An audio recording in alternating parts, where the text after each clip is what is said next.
Ito yung 3210 na blinking. Ayan, no? Hindi na makapag-print, hindi na makapotocopy, Xerox, scan. Ang lalabas sa computer nyo, service required. Yung kailangan nyo yung gamitan ng receiver tools. Nagpa-print kayo, biglang nag-stop, tumigil, tapos blinking, nagpop-up sa laptop, computer, service required. Hindi yun natatanggal ng halimbawa, power, tapos on. Kailangan nyo ng receiver tools. Ayun, papakita ko paano i-reset. Pupunta tayo sa receiver natin. Tayo sa computer, ayan. Bago natin i-open yung receiver, turn off muna natin yung antivirus. Ayan, Windows Security.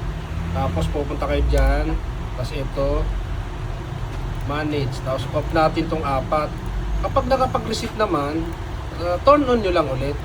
Ayun, kapag na-off na yan, okay na yung apat. Punta na tayo sa receiver. Ayan. Hanapin natin yung 3210 ko. Ito. Ayan, 3210. Ayan, ayun siya. Minsan, ito, nabubura yan ng antivirus nyo kasi nakalimutan yung hindi ma-off tapos in-open nyo. Try, ayan, binura ko ha. Ngayon, ito yung RAR, ito yung backup. Ini-extract siya, extract. Ayan.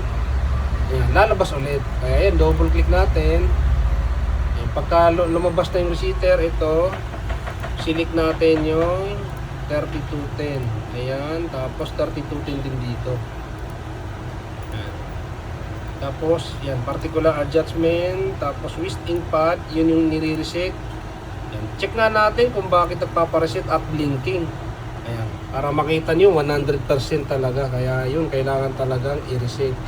Ayan, para mawala yan, check natin to. Ayan, check natin to para idami na natin. Initialize. Yan.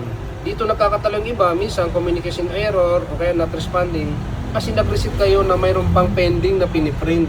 Kailangan alisin niyo yung pending bago kayo mag-reset, bago niyo i-open yung receiver. Yan, okay na natin. Magpapaturn off yung printer, indication na na-reset na. Ayun, punta tayo sa printer, i-turn off natin yung power, tas on lang natin ulit. Ayan, push ko muna. Ito na kayo sa printer nyo, ayan, turn off nyo na. Ayan, tas on natin ulit. Ayan, makikita nyo, wala na yung blinking. Yun, ganito lang mag-reset ng 3210. Kaya huwag niyo pong kalimutan i-like, i-share yung ating video.